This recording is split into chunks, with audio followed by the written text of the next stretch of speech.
Welcome to Father Son Galaxy. The Galactic Civil War did not end with the Battle of Endor. Jakku, a desolate junkyard planet, plays a pivotal role in the downfall of the Empire. Emperor Palpatine believed the planet is full of valuable ancient artifacts. Jakku eventually becomes an Imperial observatory, storing weapons and maps of secret navigational routes through the unknown regions. The New Republic becomes aware of this Imperial base, and a major battle takes place between the two forces in space and on the planet. We continue our spoiler review of Star Wars, The Battle of Jakku, a 12-issue series from Marvel Comics. We have two guests to discuss issues 3 and 4. Rik Villanueva, host of Jam Transmissions, and Chris Ryons, owner of the Broaxium Outpost, an online store specializing in Star Wars action figures, collectibles, comics, and more. Rik and Chris, welcome to Father Son Galaxy. Welcome back. Thank you. Thank you. All right. Thank you so much. So, Rik, we were here, just a few weeks ago talking about issues number 1 and 2. Chris, I wanted to, hear your opinion about being in this era of Star Wars, these stories taking place between Return of the Jedi and The Force Awakens. What do you think about being in this area? How do you feel? I'd be happy with any era, but this era in particular is, outside of the Mandalorian and a couple other shows, it's still a bit untapped. So there's so much to do, and so many ways these stories can go and flesh out this galaxy even more to kind of lead the way into the sequel trilogy. So yeah, I'm very happy about this. I'm happy that we're getting this particular story. Because the Battle of Jakku has so many other stories embedded within it, between like Lost Stars and the Infernal Squad and all that stuff. So yeah, I'm very happy about this. Good. Now, Rik, we were talking, this is a 12-issue series, and these issues are coming out fast and furious. I know we're only on issues number 3 and 4, but as of this recording, we have 8 issues of the 12.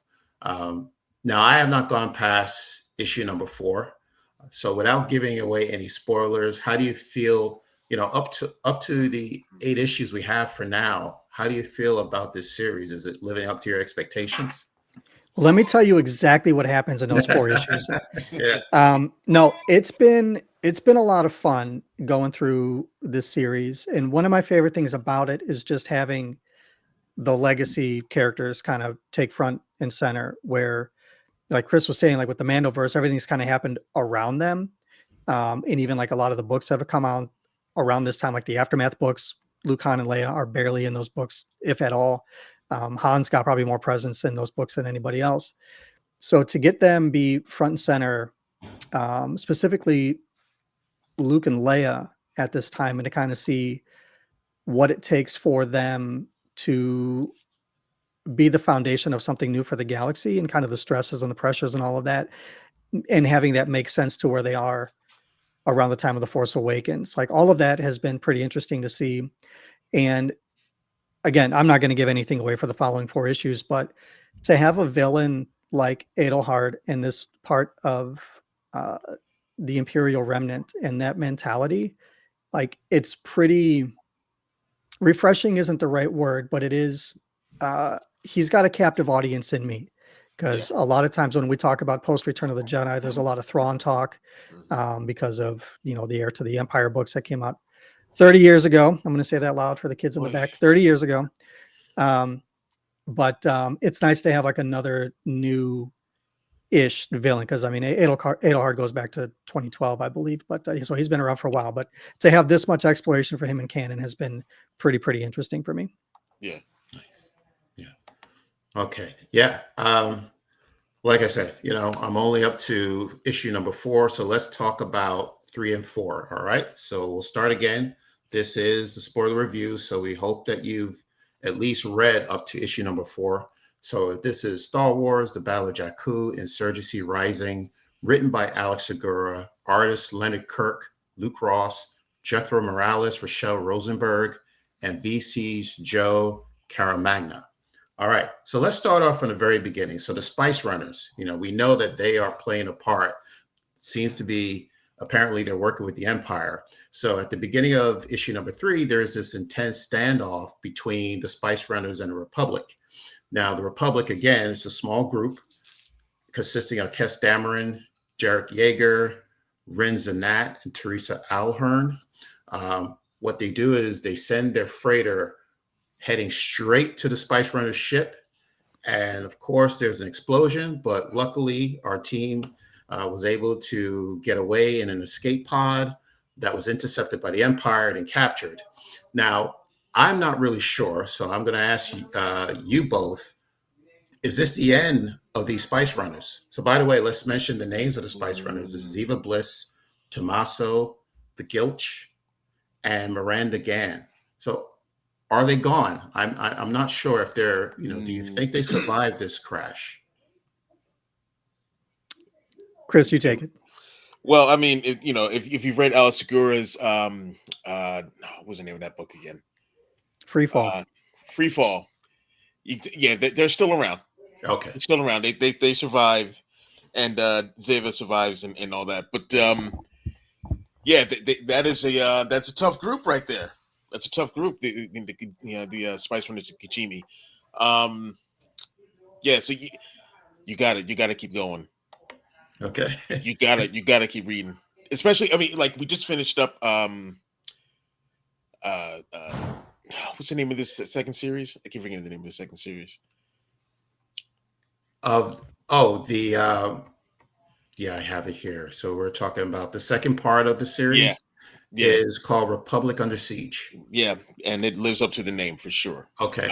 Oh yeah, absolutely. Got it. Okay. All right. Well, I don't know what's going on. Maybe I'm not following, because usually, when a ship crashes and there's this big explosion, no one makes it out. So, Rik, explain it to me. Like, how did they get out? So maybe that's not a good question to ask right now, because it's only issue number 4, and there might be a reason told further on in the issues. But when you read issue number 4, did you, in your mind, did you think, okay, these Spice Runners are gone? No, only, having kind of kept up with some of the other canon stuff, like Chris mentioned, Free Fall, Okay. and just knowing the Spice Runners of Kijimi in and of themselves are in the Rise of Skywalker. That's Zori Bliss and her crew. Zori Bliss is Ziva Bliss's daughter. Mm-hmm. So the helmet is kind of what's passed down from one kind of leader to the other. So that's why it's the same helmet from the Rise of Skywalker. But so no, I wasn't really concerned about whether or not they were going to come back. I like the Spice Runners of Kijimi. I like the way that Alex wrote them in free form, and they popped up in one of the Return of the Jedi 40th anniversary one shots that came out last year. Yep. I forget which issue it was. I remember Chris and I talking about it. Like, these are the same characters from Freeform. And when I talked to Alex Segura at MC3, I was like, I was so happy to see the connection between what he wrote in that novel and then what he put in that comic. And now seeing them again here, he must really like these characters to, keep bringing them around, especially, Tommaso and Big Ilch. They're fun to be around, and seeing kind of Tommaso, have not a wavering loyalty, but you see kind of like a skittishness in the decision making, and like his confidence in what he sees in Ziva and what's happening there. So there wasn't too much of a concern as to whether or not they were going to come back. And also just kind of connecting to the larger galaxy, knowing, because we talked about this last time, the presence of more pirates at this time in galactic history, with what happens in the Aftermath novels, and now what we're seeing in Skeleton Crew, more of a prevalence of pirates around this time in the galactic history. Got it. Okay. Well, I'm glad to know that they survived. I'm looking at it as, a fan who may not be familiar with the other storylines involving the Spice Runners of Kijimi. So, I'm looking at what I'm seeing on the page, and I see this explosion. But I know that there was a discussion with one of the Imperial officers on Edelhar's Star Destroyer, and mentioned that the ship that the Spice Runners are on suffered damage, but no mention of the crew at all. I Mhm. thought that was very interesting. So okay, so they're still here. So I'm glad I asked. All right, so let's move on to Luke and Leia. They're still a part of the story. We're not seeing a lot of them, but the moments that we are seeing are very impactful. So I wanted to talk about Luke and Leia's conversation on Chandrila. Chandrila, by the way, is the temporary home to the New Republic. At some point they're going to change over to some other planet, but right now it's Chandrila. And it was Leia's idea to send this small team of rebels or New Republic fighters to get some intelligence on Edelhard. And she says to Luke, the idea that I am one of the few people with the power to decide someone's life or death. This was supposed to be the end of the war. We were supposed to win and ride off victorious. But instead, it's like we're just starting over, facing off against a new darkness. Yeah. And Luke says to her, it's never too dark. Even in complete darkness, we just need to look. We'll find the light. We'll save our people. Rik, talk about this moment of Leia struggling with her new role as the leader, as one of the leaders in the New Republic, and Luke continuing to be a source of inspiration. To me, it's such a stark reminder of all of the sacrifice that Leia's had to make throughout the course of her life. Just meeting her for the first time in A New Hope and Alderaan and all of that, and the things that we've learned about her subsequently, the amount of pressure that she has to be going through and the stresses that she's feeling as an expected mother, I believe at this point in the story too. But this is one of my favorite things of this whole series, is to see the relationship of Luke and Leia further explored, because in the movie they find out that they're siblings at the end of the third movie, and then that was the end of it. Yeah. We didn't, and we can go into Legends and see how all of that worked out. But to get this in canon, to see how supportive they are of each other and kind of understanding how much they need to rely on each other for their own individual kind of strengths, and how they use that for each other, where Luke has this wisdom about him because he's aware of the Force. He's aware of this larger connection on a macro scale. In Leia understanding that the politics of the galaxy are something that can happen, or something that she has more control over, and how they need to work in concert with each other. I'd like to see some of her kind of training with Luke that we see more in The Rise of Skywalker, or at least something alluded to that. I don't think we need it so much in this series, but I'm really enjoying seeing this Luke.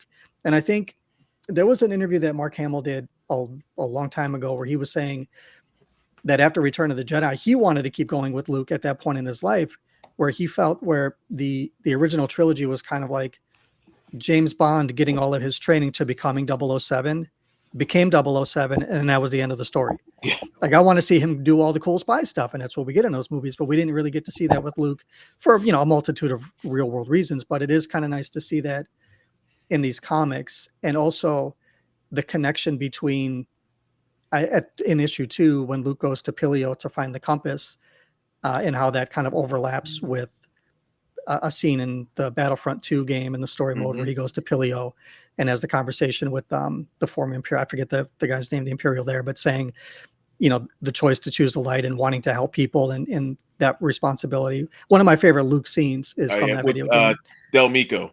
Del Mico, that's right. And seeing that Luke and this Luke in these comics feels very much the same person, because you're starting to see more of that calm wisdom start to come out. Luke does some things in this issue, specifically with the lightsaber, but to have those moments of quiet and calm for him, where he's more calculated in his thinking and showing signs of that old Jedi wisdom, is very refreshing to see for Luke. Yeah. Yeah. Chris, what do you want to add to that? Like Rik said, they just found out that they're siblings, so they have this bond, this connection that no one else has but the two of them. And and Luke learning that, he knows that there is hope, and he just has to make sure that Leia never forgets that there's always hope. Anything you want to add about the relationship?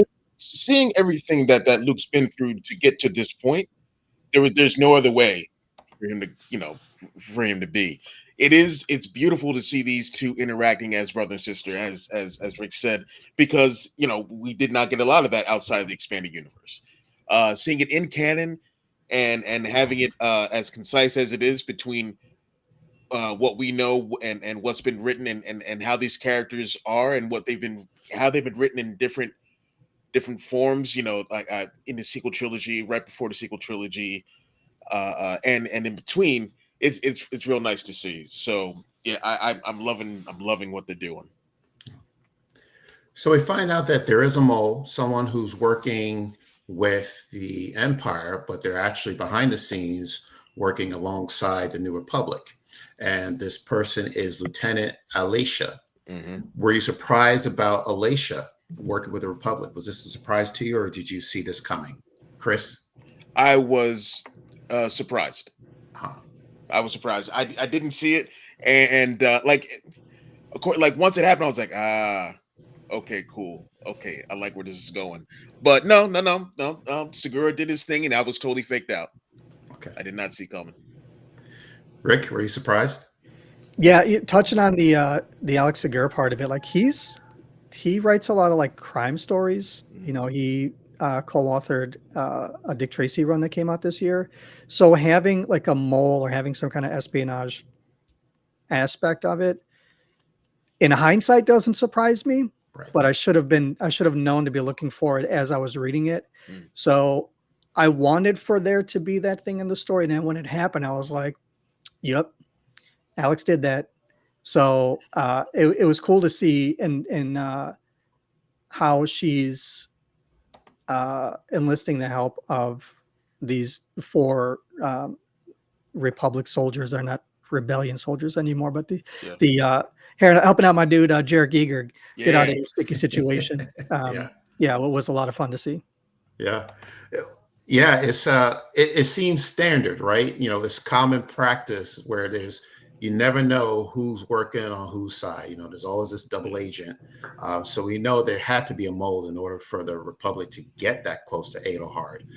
I do recall, though, that in issue number 1, I believe there was a panel where we see Alicia walking out and she's on a data pad, and then she's taken by surprise from Commander Bragg, who's behind her, and she has this turn and looks like, well, I was just doing something. So I was suspicious then that maybe that she could be the one working for the New Republic. But yeah, it's, we've seen it happen before, and it's never like, oh, well, why did they, why can't we trust this person? Why is if this person's working for the Empire, why can't they just be working for the Empire? It doesn't work that way, like especially during war. Like you really don't know who's taking what side in the war. So This is great. Yeah. It makes a lot of sense that there would be somebody on the front lines who has some like battlefield fatigue. They don't want to do it anymore, and they're Adelhard is basically dragging everybody along. So it makes sense to have somebody there who's like, I just want this to stop. I just want to go back home, so. Yeah. So Lieutenant Alicia frees the prisoners. All right. So we're talking about the 4 that we were talking about before, Jaeger and the rest of the team, Dameron. So they're quickly caught by Commander Bragg, and there's this cloaked figure that's with him carrying a red blade. So now Luke suddenly appears. He's on a ship. He's a Jedi, so he can get past a lot of people. So he's on the ship, and he arrives on the Star Destroyer, and he's facing down this person with the red blade. We don't know who it is. It's a cloaked figure. Luke says something to this person and says, "You're not a Sith. You're just a pretender." Mm-hmm. And now the person with the red blade lowers the hood, and we see it's Reyna Oscura, who we met from issue number 1, or we might have heard from her from someplace else. She's a member of the Acolytes of the Beyond. Yeah. So now I want to stop and talk about this moment here. And maybe I'm just using my nerd brain. I could be overthinking things, but you'll let me know. So when Commander Bragg referred to Reyna, he called her an Inquisitor. Yep. When Luke sees her, he realizes that she's not a Sith, but he doesn't mention anything about her being an Inquisitor. Mhm. So I was wondering, do you think Luke knows the history of the Inquisitors? Has he been told by Anakin or Obi-Wan's Force Ghost about who the Inquisitors were? I wonder if that was ever mentioned in any of the in Soul's run of Star Wars with him, as far as him knowing about the Inquisitors. I don't think so, but I would imagine that like any of his research that he's done, it would have come up Yeah. in some Yeah. fashion. What do But you think? Yeah, you asked that question, and the mental Rolodex started going, and I was like, wait a minute, what did he? No, I don't think there's any specific mention of Luke having awareness of the Inquisitors. It would make sense though to hear, and it's one of those lines with context. We could look at the way Obi-Wan says that Vader hunted down and destroyed the Jedi. yeah, And obviously, when we all thought he did it all by himself because he's Darth Vader and he's that strong.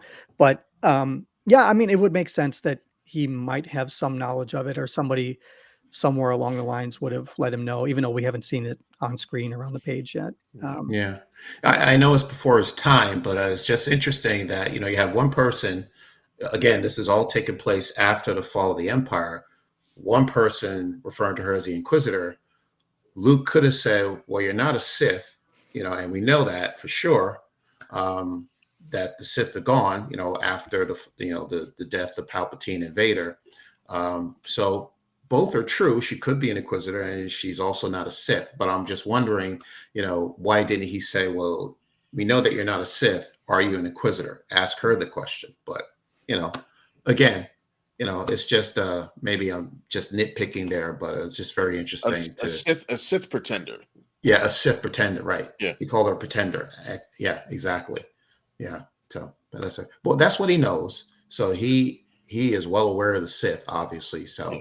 I think that was most important to identify who she's not, rather than who she thinks who he thinks she is.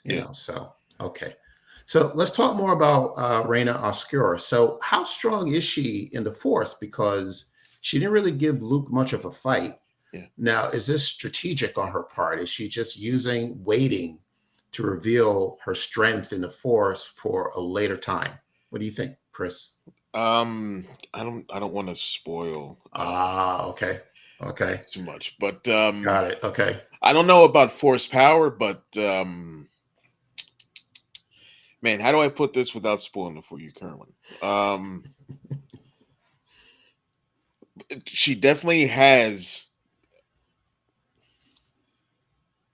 Yeah, you're just gonna have to read that one because I can't. Okay. I can't. Yeah, there's no All way right, to go I got without you. spoiling it for you.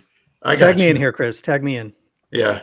Go for it, Rick. Okay. Go ahead, Rick. So I think at this point in the story that Reina is a person who is confident, or has a lot of confidence in the numbers of the Acolytes of the Beyond, Mhm. and that as a collective, she feels that they will be the new kind of, for lack of a better phrase, guiding light for the dark side, that they will kind of take over the mantle of what Palpatine and Vader couldn't do, that they are the new breed of Force users under, who is it? Tassu Leech. Yup Tassu, that's it. I always get those names mixed up. And who was Yup Tassu was one of the Emperor's dignitaries, and survives Endor and all of that kind of stuff. But so yeah, that's what I see her is, and thematically it fits to have somebody who is overly confident in a position of power, at least like an authoritative kind of a power that we know would probably ultimately lead to a downfall. I mean, it's Star Wars, so maybe spoilers there, but that's how things go when it's good guys and bad guys. So I think that's kind of where she's at right now. And to be fair, I don't think there's anybody who's going to go up against Luke at this point and give them much of a Right. Yeah. fight. At least not well. Luke may still be somewhat inexperienced as far as how we know like formal Jedi training was. He's kind of a wild card that way. So when she kind of steps to him, to look at the panels in the comic, the way he's literally tap dancing around her while she's swinging the blade around, and he tells her like anybody can use a blade, not everybody can wield it. So Exactly. that's when he realizes that she's the imposter, she's the fake. And I think a part of that, him saying all of that, was almost a way to intimidate and kind of get her off balance a little bit, which ends up working out in his favor. Got it. Okay. I like that. All right. Very interesting. All right. Let's move on. So a familiar ally appears, right? So Leia calls in the reinforcements, and who does she call? None other than Lando Calrissian. All right. So I'm looking at this ship, man. This is a fancy ship. I don't look. Have you guys ever seen this ship before? It looks like it's like an ocean liner in space. What is it about this ship? Do we know anything? Is it brand new? That's the Lady Luck. Yeah. The Lady Luck. Okay. The Lady Luck goes back to Legends. Wow. It's kind of, Okay. and it is very much kind of like, it's his yacht. It's his personal yacht Yeah. that he uses to get around. And it's got all the accoutrement that Lando Calrissian wants. I'm sure he's got a cape closet in there, Oh my probably goodness. a wet bar, a place to record his podcast, and Yeah. everything a Baron administrator needs to live comfortably is in that ship. That's right. Wow. Okay. Okay. This is interesting. Yeah. You want to add anything, Chris? Oh, Rick hit it. Yeah, like this is my first time seeing, like, seeing the ship, because I wasn't a huge EU reader back in the day. But yeah, no, the ship is beautiful, and this is something Han's never going to get this ship. Han's never going to ruin this one. Yeah. Like he did. Yeah, like he did the Falcon. Yeah. Yeah, and of course Leia calls on him, and then he's got to take this thing into possibly in battle. Interesting. Okay. But this ship, outside of being a luxury liner for him, it knows how to defend itself.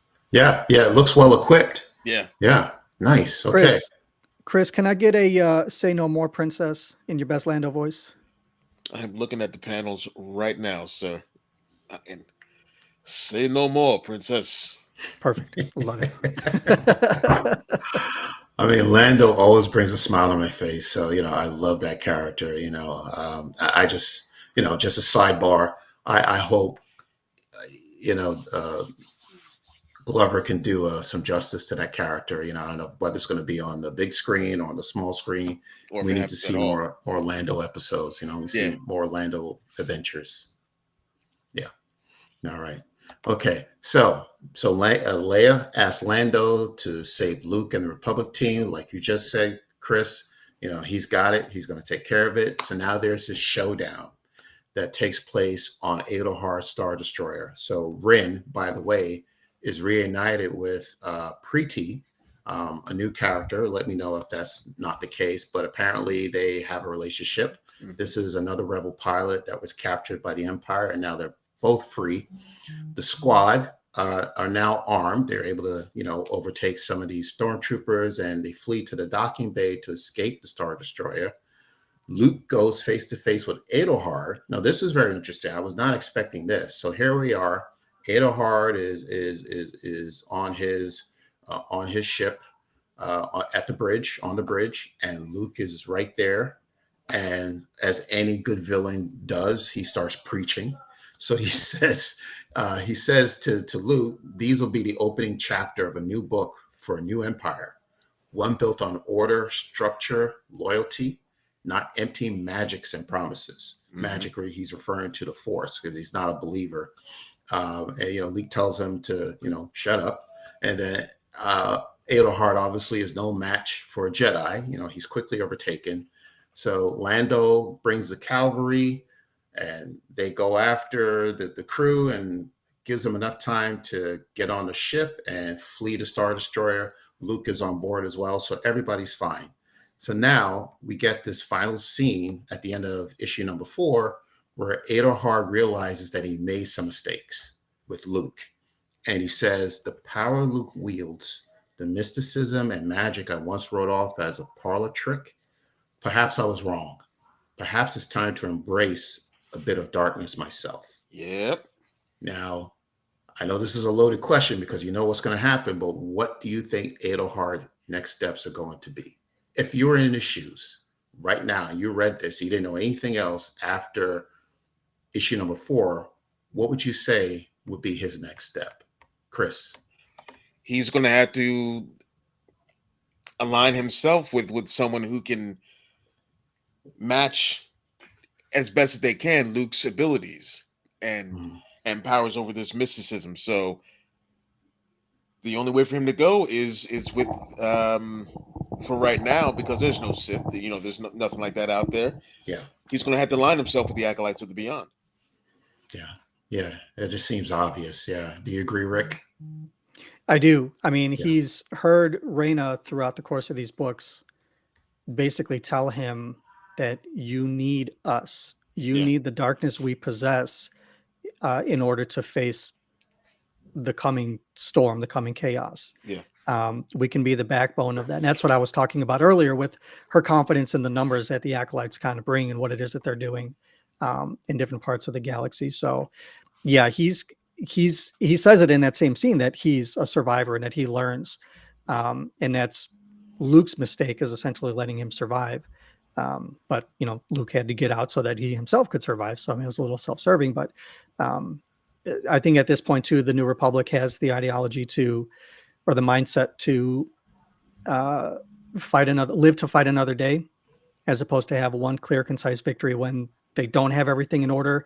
As something that Leia was talking about earlier, that if we go off to help these four whose lives I just put in danger, that's going to strip resources from the western reaches where we know that the Empire is gathering, kind of around where Jakku is and stuff. And can we afford to do that for those four? And that's where Luke kind of says, it's never as dark as you think it is. There's always hope. There's a way. Sister, let me handle this. And then he goes off and he does this thing. And that's where we are at the end of this thing. So yeah, but it only makes sense for Adelhard to try to grab, almost out of desperation, onto that darkness, because he knows that he could have been more handily and easily defeated here, and Luke kind of let him live. And Adelhard is so dangerous because he's learned at the feet of Palpatine and Vader, and maybe I think a little bit of Thrawn as well.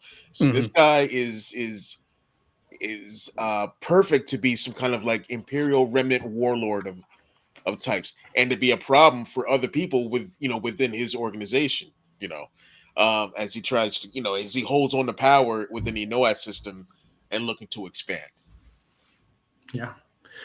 Speaking of Thrawn, I see a lot of similarities between Adelhard and Thrawn. I recall when Thrawn first realized the Force, or seeing how the Force works, he referred to it as the devil. He didn't like the Force. He wasn't into it. He stood away from it.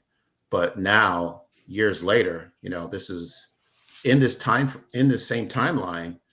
He knows that in order for him to get to the next level, wherever it is that he's trying to do in the Ahsoka series, that he's going to need the help of the Night Sisters to do it. Yeah. And, they have their kind of dark magic. So he's been able to embrace them and their powers, because he knows that if he's going to succeed, he needs to have the Night Sisters behind him, And it may not be something that he believes in. Yeah. But it's a tool. It's a weapon that he can use to progress his agenda. So that's how I look at it with Adelhard. And this back and forth between the Empire and the Force, we all know it goes back to when the Empire formed, like even in A New Hope, in the film, where we have that famous scene with the Imperials, and Tarkin and Vader are walking into the room, and Tag and Adamamati is having a conversation, and Tag is concerned that because the rebels now have the plans to the Death Star, that they may be able to find this weakness and destroy it. And Mahdi is saying, look, we've got the biggest weapons station in the galaxy right now. We should use it.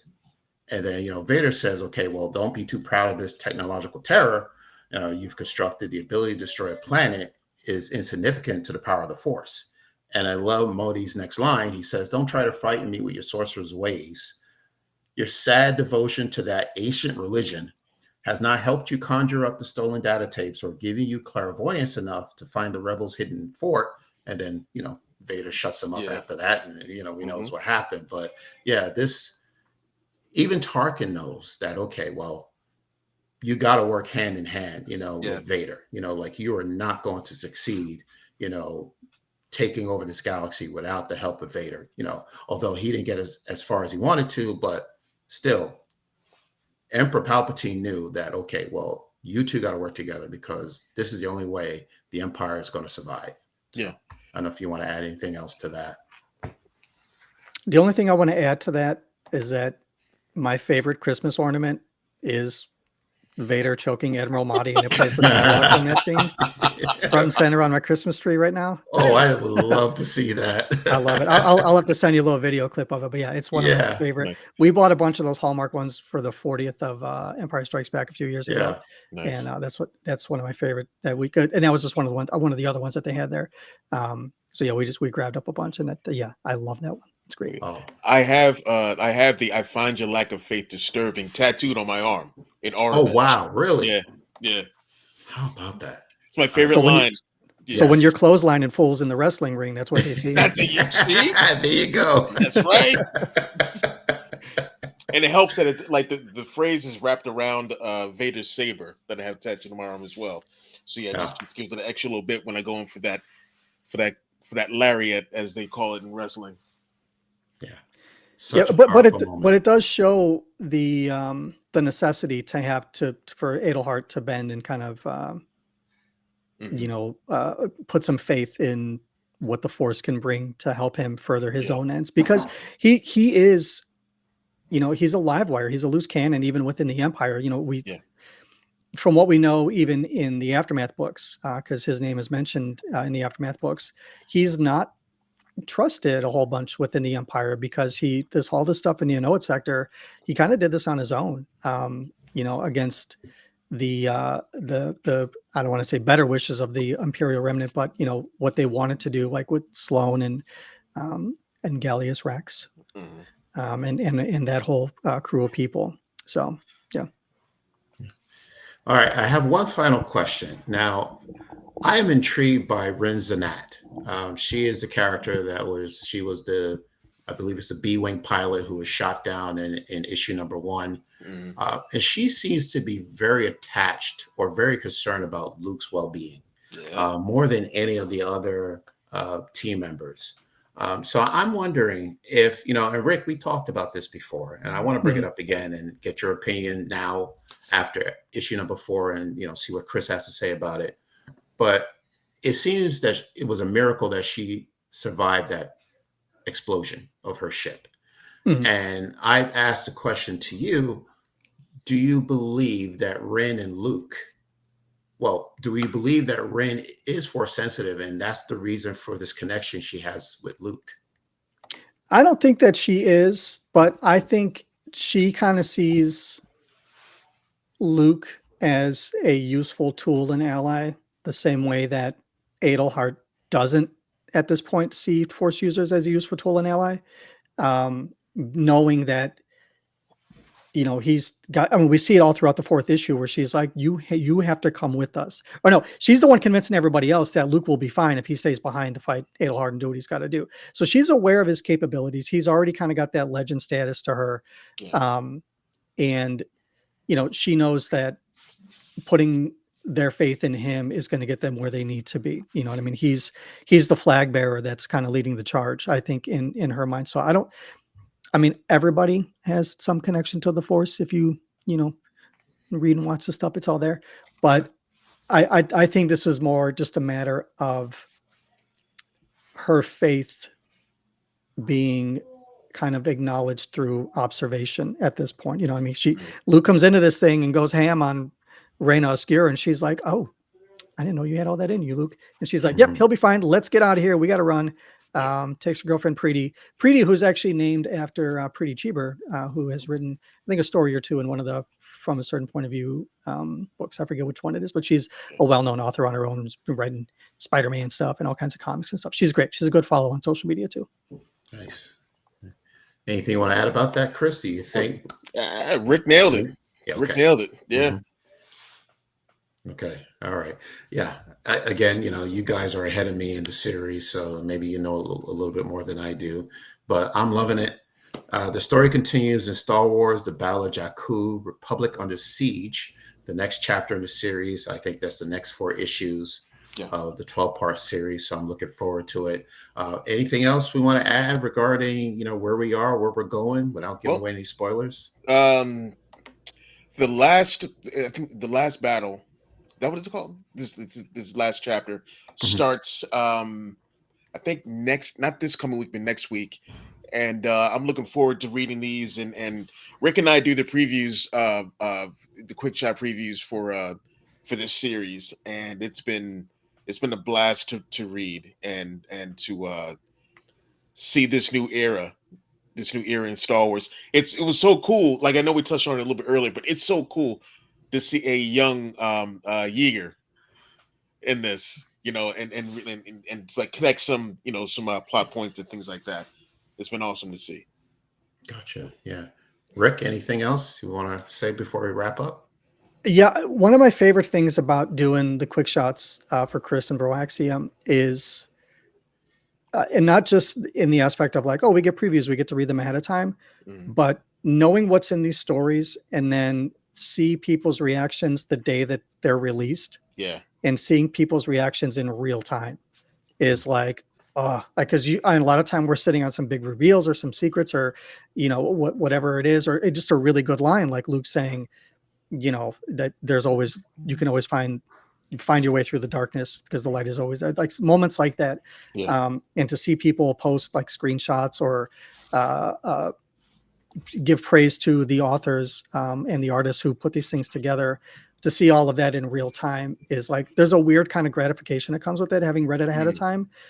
And hopefully knowing that somebody watched the videos, the little 1-minute videos we put out, and it's like, I'm going to give this thing a shot. And then knowing that they got that payoff as they're kind of go along with these stories. So, but I think these books, as they are, these Battle of Jakku, this whole maxi series is just the tip of the iceberg for post Return of the Jedi storytelling. Yes. And I'm hoping that we get a lot more after this with Luke, with young Ben Solo, with Leia's training, seeing Han leave and go back to his old life, all of that kind of stuff that we haven't really explored yet. Yeah. Comics is probably the best place to do it, where the most eyes are probably going to get on it. So I'm really excited for what next year is going to bring for comics and Star Wars. Let me, if I can ask, what do you think? You think we're going to get an ongoing book for Star Wars, like like with Charles run and all that, or do you think we're going to get more of these not isolated, but these mini and maxi series going forward to explain like this particular thing that happened, this happened in this part of the galaxy with these characters, that sort of thing? Or would you rather have like another ongoing Star Wars book? I wouldn't mind another ongoing, but I mean, if they're trying to fill in 30 years of time, I mean, we'll get into the thousands of issues there. Yeah. But to me, it almost feels like when the first ongoing series started back in 2015 or 14, that there was that main run, and then all of the character-focused miniseries that came out around that, with Princess Leia and the Lando book that Charles Soule did, the Phasma, Max and Mini that we got later on, like those kinds of. I want to see more of that to get more specific character exploration, but I do want one bigger overarching story to kind of see where these characters kind of get to, and kind of what shapes them as we see them, later on. Mm-hmm. I'm kind of liking these short series, whether they're 4 issues or 12 issues, because if you get into a run and that lasts for 3 years, I think at some point, it's going to get stale or tired. And who can, as far as affordability, who can, buy every single issue of this comic book to understand what's going on? So I'm liking what's happening right now, where every 2 weeks I'm running to the comic book store to get a new issue of this series. And it's short. And, after the 12 issues are over, then start up with another 12 issues or another 8 issues or 4. I think it works better that way for me. But, like you, Chris, I mean, as long as you get more Star Wars, just give me. That's my motto. Right. Just gimme. Gimme. Yes, gimme. Gimme. Yeah. So I am definitely looking forward to reading issue number 5. So now that we have the first 4 issues in the book spoiler review, so we'll get caught up. Maybe I'll email you guys and say, "Whoa, I was not expecting this." And I know the holiday season is coming very soon, and we probably won't get together before the end of the year. So I'm looking forward to picking this up in January, and hopefully I can have you both here, as the series goes along, Yeah. and finish up. Yeah. 100%. Yeah, absolutely. Yeah. And I believe The Last Stand is the name of the Last Stand. chapter, right? Yeah. And I think that wraps up at the end of January. So, and then that's it, Yeah. For now until, the next series runs. So, yeah, so we'll definitely catch up in next year in January. So Absolutely. thank you so much for this. This is wonderful spoiler review of issues number 3 and 4, Star Wars: The Battle of Jakku. Rik, can you tell us where people can find you? Well, you can find all the deets for me at jamtransmissions.com. That's the website for my podcast. And as far as on social media, you guys can find me on Blue Sky, both at Cad Bane's Bounty, which is on the screen right now, and at jamtransmissions.com for the show. It's a lot of fun over there on Blue Sky. Lots of new faces, popping on board every now and again. And but yeah, if you want to know anything, it's all on the website. That's where old episodes are. And even one I did a long time ago with Chris, where we were talking about Andor. Remember that, Chris? That was ages ago. Yeah. That was good times. We gotta do that again, sir. Andor season 2. Andor season 2? Let's do it. Book it. Yeah. And Chris, Rik, by the way, thank you so much for Thank you for having me back. Yeah. No, absolutely. And thank you for your advice on getting on Blue Sky. We just joined maybe about a couple of weeks ago. So we're liking it, so thank you for that. Great spot. Mhm. Yeah. Chris, where can people find you? You can find me also on Blue Sky. Just type in Chris Ryons. I'm the only one in the world with that name, apparently. You can find me Instagram and Threads under CRyons75. You can also find me under Broaxium, Broaxium, and 24/7 I'm at Broaxium Outpost, where I'm selling action figures and toys and collectibles and all that stuff. We got a website, broaxiumoutpost.com. Check us out right now. We have a 20% off sale site-wide. If you just type in promo code BX Holiday, you get 20% off your entire purchase. Yeah. And shameless plug. No, absolutely. No, I was going to ask you anyway. This is the perfect time to promote your online store because it's the holiday season. Everyone's going to be on Amazon. Great. Amazon is fine. They're $1 billion company. They're not going to lose anybody. They don't anyone's need your money. Exactly. They'll be fine. Yeah. But I've been saying this, but we need to support more small businesses. Yeah. So and I want to thank you because I actually did that and I purchased. I wish I had it in front of me, but I have it downstairs. But I purchased the Mandalorian with the blurg. The vintage series, and I'm getting ready for Andor season 2, so I also have the Black Series figure of K2SO. Yep. So Nice. Thank you so much for sending that over. Absolutely. Yeah. So that's it. So Father Son Galaxy, you can reach us on Blue Sky, Twitter. We're still on Twitter, Instagram, Facebook. We have our merchandise store. We also have a Patreon. So you'll be able to find us anywhere. Our website is KEYARDE at fathersongalaxy.com. That's my email address, actually, KER at fathersongalaxy.com. Our web address is fathersongalaxy.com. So thank you so much. We are in the middle of our review of Skeleton Crew, which we're loving so far. So, Nice. So thank you so much once again for joining us. So I don't look. Is there anybody else talking about this comic book series besides us? Have you seen anyone? Well, there's a Star Wars Splash Page Okay. podcast where they Yeah. talk about it. I love those guys. And they do the full on reviews every week. Nice. For Okay. all the books. Yeah. So yeah, they definitely are. Yeah. I think fans are missing out. I know, even if you're not a comic book fan, I think to me this is some of the best Star Wars we're getting. It matches what we're seeing on screen, and absolutely, and that's the big thing. The most frustrating thing is that these are amazing stories that are done in these comic books, and a lot of people aren't giving them a chance because they're not a live action, that you can't watch it on Mhm. Disney Plus or something like that.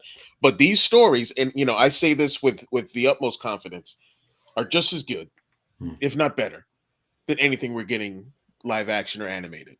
Yeah. Like I would Yeah. love to see a lot of this stuff show up on the big screen or on the small screen in some way, and it would be phenomenal. I Yeah. think. Yeah. Yeah. Yeah. Well, again, thank you, gentlemen. This is a pleasure. We'll see you again. We'll talk about it some more, but thank you to Rik Villanueva, host of Jam Transmissions, and Chris Ryons, owner of the Broaxium Outpost. All right. Thank you, everyone, for listening and watching this episode of Father Son Galaxy. Until next time, take care, and we will see you again.